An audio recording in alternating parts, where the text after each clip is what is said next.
لاکن خفه یواش، چه خبرت فیروز آبادی؟ سلام امام.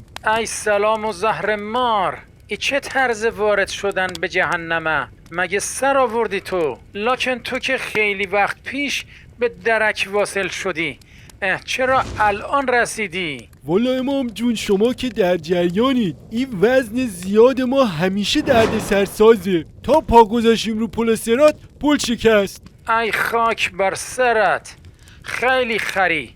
خب بگو ببینم نظام در چه حال است لاکن؟ والا امام جان وضع خرابه. عظما رئیسی رو از صندوق در آورده، الانم از ترس فتنه ها خواب و خوراک نداره. بسه خب تو چی؟ خواب و خوراکت به راه بود؟ ای بابا ما رو چه به خوراک، یه لقمه ویلای لواسون بود با یه نون و پنیر درویشی میزدیم. لکن خفه خوشمزه بازی در نیار. یک نظام توپل براتون گذاشتم، لکن ارزن ندارید حفظش کنید. این گونه نباشد که آش و لاش کنید این نظامه.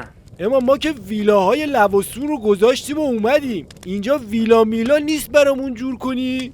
لکن دلخوش به این مقدار نباشید. ویلاهای لواسان چیه؟ اینجا دیگه 7 جوش برات میارن، گاز 7 شعله برات میارن، لکن حالت رو جا میارن. ای فیروز آبادی، باد و بودت را اینجا میخوابانن.